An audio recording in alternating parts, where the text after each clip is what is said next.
नमस्कार, मैं रूपा रजक सदनामा की ओर से आ गई हूँ लेकर दिनांक 6 जून 2024 का संपादकीय लेकर, जिसका शीर्षक है चुनाव परिणाम का दिन, पहली प्रक्रिया से आखिरी प्रक्रिया तक, जिसे लिखा है हमारे संपादक महोदय जितेंद्र जीतांशु जी ने।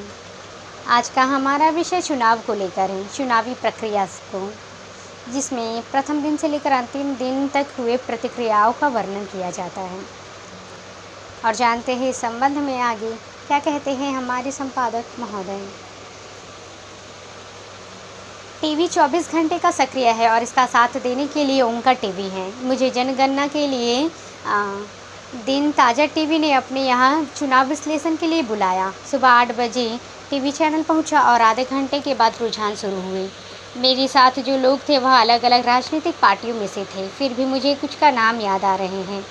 ओम प्रकाश जायसवाल, आर.के. श्रीवास्तव, आर.के. कबीर, राज चौधरी, प्रत्यूष, अरमान कबीर, मानव जायसवाल, पत्रकार बच्चन सिंह, सरल पुरुषोत्तम तिवारी और न्यूज़ कोऑर्डिनेटर थे शाह आलम। शुरुआती रिएक्शन बेहद झटका देने वाला नहीं रहा।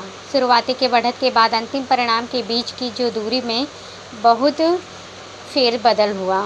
पहली खबर आई, दमदम संसदीय क्षेत्र में बीजेपी प्रत्याशी आगे चल रहा है। यह वही दमदम क्षेत्र है जहां पर कभी तपन सिकंदर जीतते थे। तपन सुंदर उस समय जीतते थे जब यहां वाम फ्रंट की सरकार थी। वह चुनाव ऐसा था जब राजनीतिक दल तय करते थे कि कौन विरोधी जीतेगा। मामला पूरा कैडर आधारित था, पूरा वोट सिस्टम नियंत्रित किया हुआ था। आज वह बात नहीं। दमदम जैसा क्षेत्र एक ज़माने में सीपीएम का गढ़ था। दमदम से भाजपा को जिताया गया, वे मंत्री बने, दूरसंचार मंत्री। वह चीज़ इस बातचीत है उभर कर आई जो सामने मुझे अपने पाठकों से उसे शेयर करना चाहिए। इसी समय खबर आई कि सीपीएम के मोहम्मद सलीम भी आगे बढ़ रहे हैं। बाद में इस पर भी बातचीत हुई, पर वे टिक नहीं पाए। इसका प्रमुख कारण जिस हिंसा और घृणा की राजनीति लंबे समय तक यहाँ वाम दलों ने की, उसे नीचे का कार्यकर्ता भूल नहीं पाया। राजनीतिक दलों की टॉप लीडरशिप ने तो समझौता कर लिया, पर नीचे लागू नहीं कर पाया। बंगाल में ममता अकेली लड़ी। बहरमपुर में अधीर चौधरी आगे बढ़ते बढ़ते और अंत तक हार गए।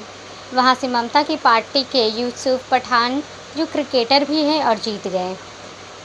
यहाँ बंगाल में कांग्रेस के लिए बहुत बड़ा झटका रहा, क्योंकि पिछले लोकसभा चुनाव में अधीर रंजन यहाँ से जीते थे। वे लोकसभा में कांग्रेस का विरोधी चेहरा भी थे और उन्होंने समय पर अलग अलग मुद्दे उठाए। बिहार के परिणाम चौंकाने वाले थे। बिहार की जनता ने समझदारी के साथ यह तय कर लिया कि कितने वोट देने चाहिए किसको, और किसका परिणाम केंद्र की लंबी राजनीति पर प्रभाव डालने वाला रहेगा। इसी बीच में यूपी के परिणाम आने लगे, जहां शुरुआती दौर में टक्कर थी, फिर कांटे की टक्कर हुई और फिर मामला 50-50 पर जाकर ख़त्म हुआ। मेरी तरह बहुत सारे लोग से यहाँ मान रहे थे कि मामला कुछ भी हो, जीतेगा मोदी ही, लेकिन आखिरी चरण की गिनती तक ऐसा हुआ नहीं। और यही बात उत्तर प्रदेश पर खरी उतरी। सब जगह मामला 50-50 नहीं रहा, कहीं 0 से 100 भी रहा। एमपी ने सबको चौंकाया। गुजरात ने आगे ही परिणाम दे दिए। सबसे ज़्यादा पोल खुली एग्जिट पोल की। एग्जिट पोल चाहे किसी भी तरह से किए चाहे ऑनलाइन चाहे ऑफलाइन किया जाए, चाहे वोट देकर निकलते हुए लोगों से बात की जाए, चाहे चैनल पर बात की जाए, चाहे यूट्यूब पर बात की जाए, वोट अंतिम क्षण में किधर जाएगा यह कोई नहीं बता सकता। अंतिम क्षण के बजाय इस तरह की हमारे संपादक या सहयात्री राकेश अचल लिखते हैं, यह कत्ल की रात है। मुझे तो ऐसा लगता है कि यह कत्ल की रात नहीं, कत्ल के क्षण होते हैं। सब कुछ बदल सकता है। जनता ने जो मत दिया है वह साफ है। हमारे राजनीतिक दलों को वक्त रहते सुधर जाना चाहिए। जिन लोगों को यह हवा फैलाने में समय नहीं लगा कि संविधान खतरे में है, संविधान बदल जाएगा, उन्हें यह भी सोचना चाहिए कि उनकी पार्टियों में आंतरिक लोकतंत्र की विजय क्यों नहीं। अगर आंतरिक लोकतंत्र है तो मेधा और बुद्धि की बेहतरीन जीन पूल हमें मिलनी चाहिए, जो नहीं मिल पाई। वैचारिकता और ईमानदारी आते ही रह गई और प्रतिबद्धता दिखाने का समय हमें रोज़ रोज़ नहीं मिल पाता, लेकिन जब मिलता है तब उसकी पूरी कदर होती है। पूरे भारत में दलित वोटों ने अपने को एकदम नेतृत्व विहीन महसूस किया, क्योंकि मायावती ने निराश किया। मायावती जी सत्ता तक पहुंची और उसके आगे की कहानी देश के लोग जानते हैं। इस बार जो उभर कर सामने आया वह था कि कांग्रेस दलितों को यह समझने में सफल नहीं रही और सफल रही भी। आदिवासियों और दलितों का यह सही कल्याण उनकी ही पार्टी कर सकती है। उत्तर प्रदेश और राजस्थान में दलित वोट थोक के भाव कांग्रेस में गए। मोदी के प्रधानमंत्री काल में उन्होंने जो जो कहा करके दिखाया, वह लंबे समय तक इतिहास में रहेगा। इतिहास में यह भी रहेगा कि देश की जनता ने किसको जिताया। देश को एक ऐसी सरकार देने की व्यवस्था की जिसमें कोई भी निरंकुश नहीं रह सकता। लोकतंत्र और बराबरी से सरकार चले।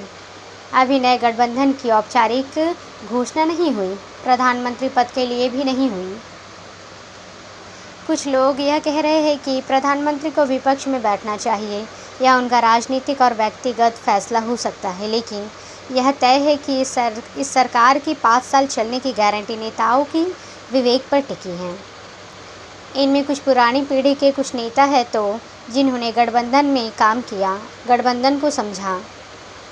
यह सरकार के लिए, देश के लिए एक गिफ्ट होगी। देश को एक मजबूत देश बनाया जा सकता है राजनीतिक दलों के विवेक से। इतिहास तो ऐसा भी रहा है कि सबसे बड़ी पॉलिटिकल पार्टी विपक्ष में बैठी रही और कम सांसदों वाली पार्टी निश्चित रूप से सत्ता में बनी रही। हमें यह याद करना चाहिए कि सोनिया गांधी को मुलायम सिंह को मिस्टर 40 कहती थी। सपा और मिस्टर 40 पार्टी नहीं है, अब 38 पार्टी है। हृदय परिवर्तन जैसी चीज़ हो ही नहीं पाती।